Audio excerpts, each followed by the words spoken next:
welcome to Empowered by AI. I'm Michelle Nutsi Silva. This podcast is for women building what's next and using AI with intention. In Season 6, you'll hear from founders, educators, creatives, and builders who are actually using AI to think better, work smarter, and move with intention. We're learning from conversations about readiness, literacy, and taking action, because every episode gives you ideas you can use immediately. Let's get into it.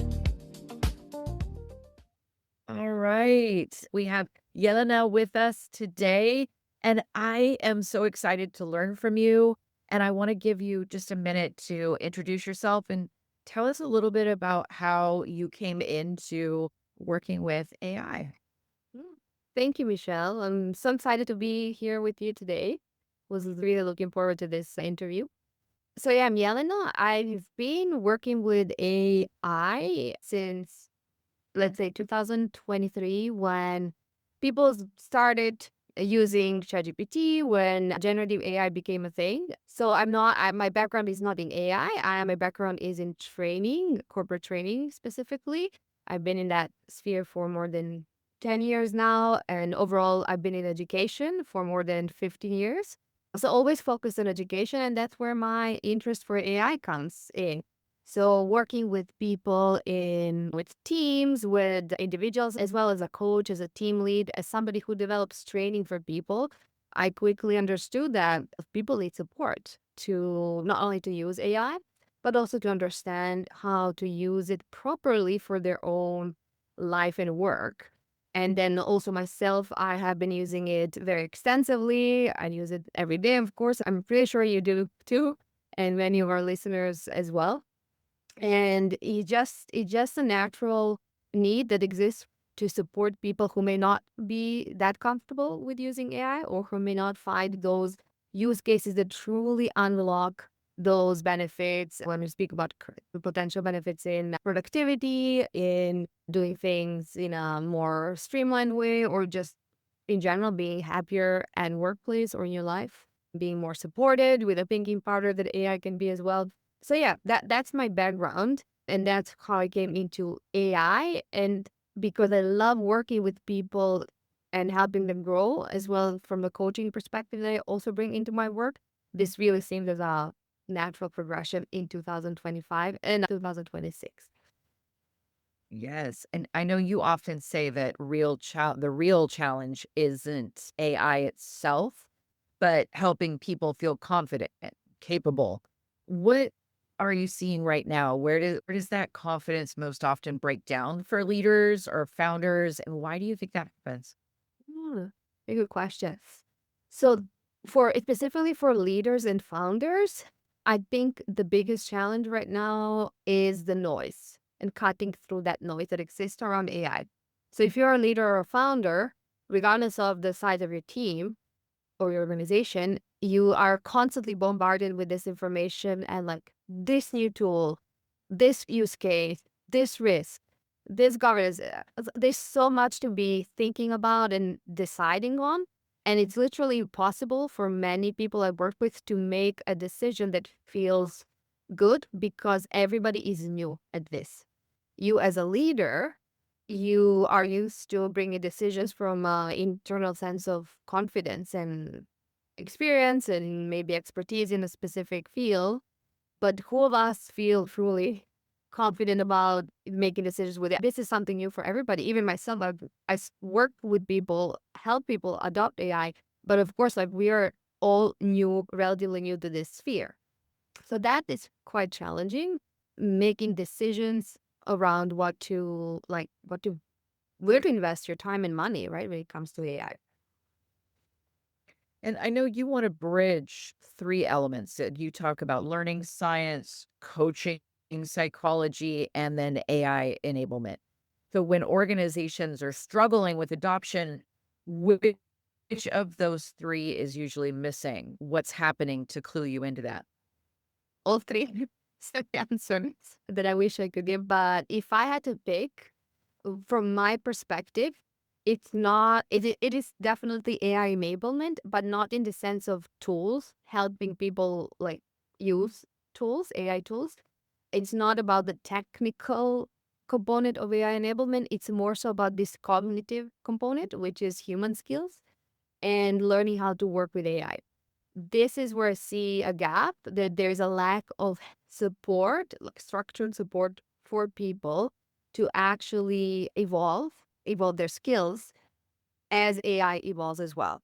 We have trainings. I've seen that, like, people roll out training for their team to be able to use a specific tool, or to be able to even learn how to use more complex tools and help their colleagues use them. So that's fine. But this human skill element is something that I see as missing when it comes to AI enablement in many organizations. Yeah. And I know too that you talked, this was interesting to me. I was reading one of your pieces lately where you talk about this difference between heavy AI governance, where people are thinking they're going to slap a heavy policy on there, or simple guardrails. And Yeah. that finding that balance. How can leaders tell when they're reaching for governance out of fear instead of readiness per se? Yeah, that's a very good question. And I think the answer is somewhat simple still in December 2025. I would start by asking, are we a large enterprise that relies on complex AI ecosystem? If we are not, okay, let's go further. Are we a company that whose AI use can affect external stakeholders? Let's say we have customer service completely automated by AI. That's a risk question, right? So thinking about the risk, is our AI use causing significant risk for the end user or even our own people? In that case, yeah, governance may be, or should be actually included. Are we organization in healthcare or education or public organization like government body or similar, where again the risk is high? Yeah, then governance is logical. But if we are like a small boutique organization, or our AI use is really at the level of experimentation, we haven't really rolled out a pilot yet. For example, we probably don't need governance at this level, right? This is this is a case for many organizations who are currently thinking about, should we go, should we have government, should we invest in this complex AI strategy right now? And that is on the one end. On the other end, we see that 95%, and I'm sure you've seen that on your LinkedIn somewhere, 95% of AI pilots are currently like not working, like they're failing. And that doesn't surprise me at all. It's logical that pilots in such a new, still unregulated area will fail. And it's fine. That's what we expect, right? But that means for you, do not bring governance yet if you're still at that experimentation phase, if you still don't know what AI you're going to be implementing. So for many people, they can actually step back a bit and instead of governance, introduce guardrails, like those things that you mentioned, that could not equally, but they could control your AI use. They could mitigate the risk, but in a more efficient way, less stress for the owner, less stress for the team as well. So I guess that would be like a simplified way of looking at things. But of course, governance is always a good thing to think about, right? Just timing. Think about the timing, when to introduce it. Yeah, yeah. And I think your discussions around agents is also interesting because you're really suggesting a reframe around that as well. And I know that is a source of frustration for many because agents are being hyped up as being an amazing thing, but they're still pretty clunky. So your framing of agentic behavior versus buying an AI agent, I think is really grounding for people. So why is clarity around that autonomy and language so critical for teams before they invest? It's the same reason as before when you talked about governance, is 95% of AI pilots fail. Why would you invest money in a promise that you are not yet sure if it can be delivered? I really have this thing about the word agent because it can mean so many things, and it does. And I've written about specific companies that have really good examples of truly agentic behavior, full autonomy on the side of the AI tool. And then there's the use of agent when it refers to I don't know, like an application that you connect to your Gen AI tool and it does part of the task on its own without you maybe triggering it even. So this semi-automation, semi-agentic behavior. So that's where I'm more cautious on when we can actually use that word. For most use cases I've seen in organizations that are not huge enterprises, we have agentic behavior. That would be my perspective on that. And that's why the clarity is important, because you want to know as a decision maker in your company, organization, or your team, what you're investing your time and money into. Is it really going to deliver the agency that you are expecting? Many times the promise is higher than what you can actually get. Not because it doesn't have the capacity, like the tool can do it, but it's your internal system, your data. Is your data ready? Is your team ready? You mentioned a coaching perspective. Is your team supported emotionally even to actually undertake this new workflow where AI has this agentic capacity? So there's lots of elements to consider before you start putting your money in in agents that you're considering. I wish and I hope that this kind of brings some sort of anxiety relief for some owners and decision makers, because I think that's where there's a big need for that from the conversation. Yeah. And I'm curious, as you've been having these conversations, what does healthy AI leadership look like? Because for so many of us, we're solopreneurs and we're already carrying all the things, right? So, what does that healthy leadership look like? Yeah, good question. Very timely. And yeah, absolutely. For most leadership, this is what when they're tackling with the amount of cognitive overload plus this AI thing now. Healthy AI leadership means thinking of your people first. Like, I guess it's the same as any type of leadership, right? Means helping your team navigate the changes that happen with the introduction of AI, but also involving them in decision making. I've seen situations where leadership was felt the pressure to introduce this or that type of AI into their teams without really consulting the team on, do we actually need that? Where are we going to use that? Where do we need to introduce AI? So you don't have to give your team a decision making capacity, but it is extremely important to have those conversations before anything substantial happens on the AI level, as well as asking your team how they feel about it, try to gauge if they need support with the transition. So think of it as any change management, right? There's a lot of emotional kind of overload that happens as well in teams. So tackling it from the human centric side is the most important thing leaders can do in this AI era for sure. What are some examples of work that should stay human longer? Why does that even matter, do you think? It's a good question. It definitely matters because this is one of the biggest crux of decision making when it comes to leadership and AI. What should we automate? What should stay human? To what extent do we give autonomy to AI in this specific workflow, et cetera, et cetera?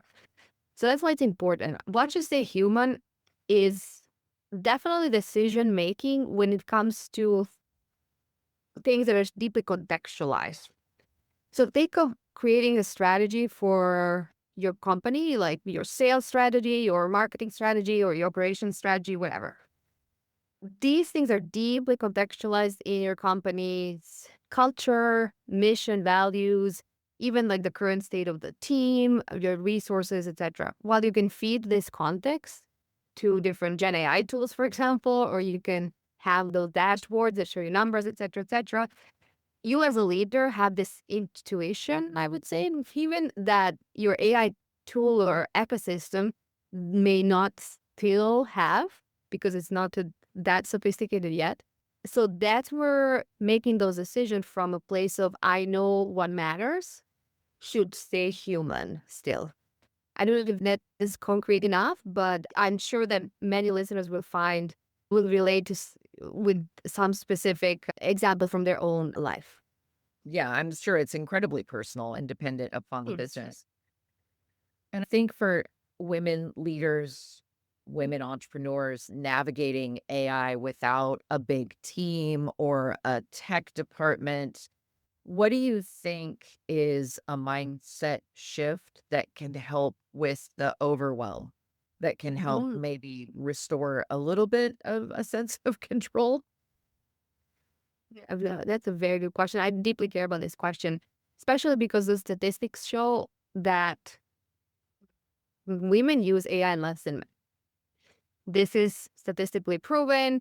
I've even read it from 10 to 40% less than men, which makes sense given that women are traditionally unrepresented, or the representation of women is much less in the STEM field in general. So that would make sense. So that's a starting point. But I feel like we're, for the first time in history, at a moment where this AI thing, can help women close this gap more effectively. Even if they're not using it to the same extent, which is changing. Thank God this is changing actually. Even if they're not using it to the extent, but it can help us close the gap by knowing how to use it properly. Because if you think about it, AI helps you test, experiment, do things that you would normally maybe wouldn't do as a woman in the workplace. This is something I've worked with women, so I have this insight. AI helps you do these experiments, activities, etc., that you would normally not maybe do in a public sphere yet. So think of, I'll give you an example. I've coached a woman who is promoted to a middle leadership position, and she's not confident with having those tough conversations yet. So what does she do? She uses AI now to practice. So this is something that helps her, grounds her. It gives her the tools, the resources to use when the real conversation happens. So that's one thing we can, and then that shows up in her work, in her confidence, and she's capable of negotiating a better position later on and feeling more confident about her output as well.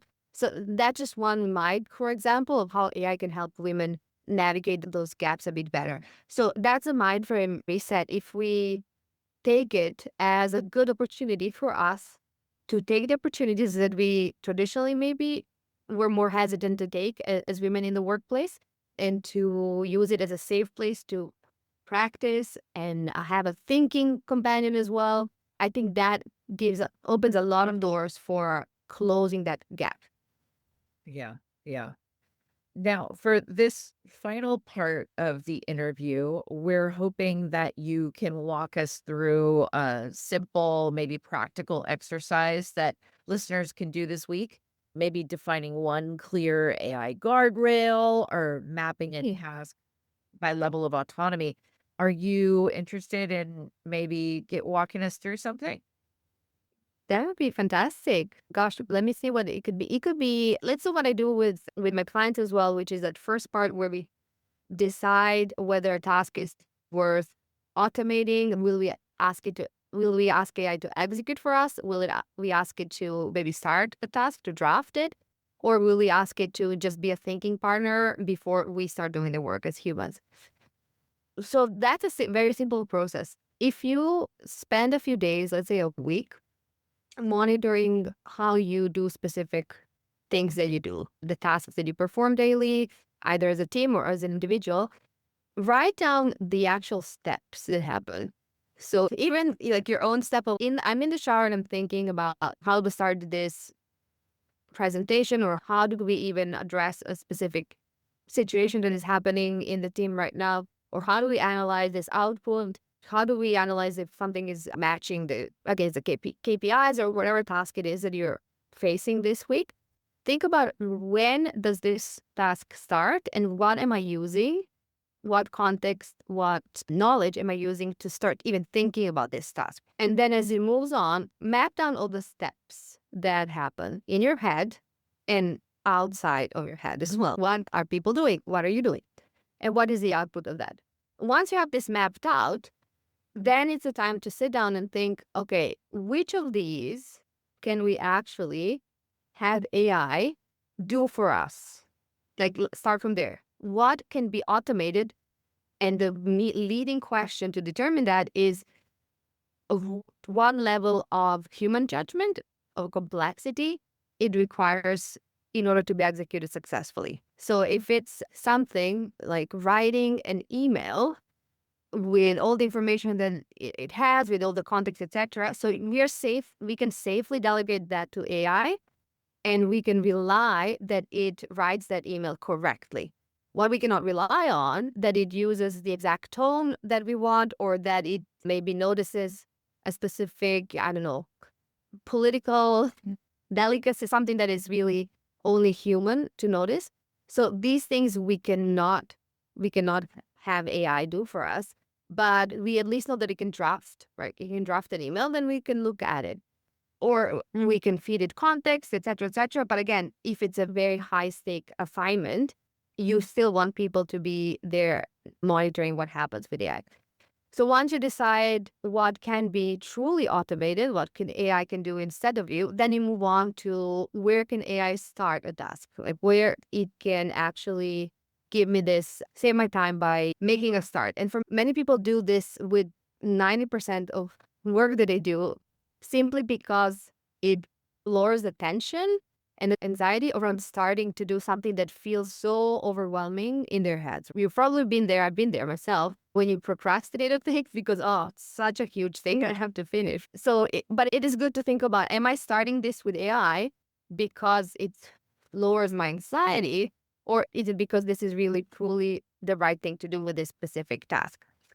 And then from there, you go backwards and say, which parts of this workflow have to be human, have to be guided by our decision? Again, going back into what it is, it's deeply contextualized tasks where still AI cannot have this level of sophisticated thinking to say, hey, by the way, you're not supposed to be doing this because your values are, et cetera, et cetera. It's not going to challenge you. So that's like a very simple, in a way, process to be thinking about things from automation back to human. That's a workflow that normally helps do this in a streamlined way. Yes, and I'm so grateful for that framing because I think sometimes people feel a little bit behind or they feel a little rushed to grab onto something. And it's really this slower, thoughtful process that's going to help them get to a better outcome. Absolutely. Yes. Yeah. Jelena, thank you so much for joining me today. I appreciate your thinking, your boots on the ground wisdom that you're sharing with us. It's really a gift, and we're all the better for it. So thank you so much. Thank you so much. It's been a pleasure. Your questions are just spot on, very exciting questions and the right questions to ask. And I'm always here for any follow-up or any questions that your listeners may have. Happy to answer and help. And when they do want to follow up with you, where should they go? Yeah, so happy to answer any questions that land in my LinkedIn DMs for sure, as well as my email, which I think you will leave as a resource. But it's info at my name and surname, JelenaMarjanovic.com. A little bit of a long email, but yeah. That's okay. I completely understand. And we will for sure add that to the show notes. So when people reach out to you, you'll know they're coming your way from the podcast. I would be delighted to continue this conversation about these really important topics. And just a last piece of message I want to impart to your listeners is to try not to give in that anxiety around, oh, what should we do? We have to do something about AI, et cetera, et cetera, et cetera. Most people are still at this first stage when they're starting. Forget what the statistics tell you. We have the statistics that 80% of people are not using AI in the workplace. That might be true, but think what they are actually calling AI. Like it could be those note takers and meetings that are AI. Technically, it's not the AI that you are thinking about. So just trust the process and keep investing in your upskilling with AI, and things will be great for sure. Thank you so much. Thank you, Michelle. You've been listening to Empowered by AI, and I'm your host, Michelle Silva. If something from this episode clicked, don't let it stop here. Take one idea and try it out this week. And if you want to go deeper, head over to the Empowered by AI, the Slay Effect YouTube channel, where you can watch demos and walkthroughs from our guests today and so many others.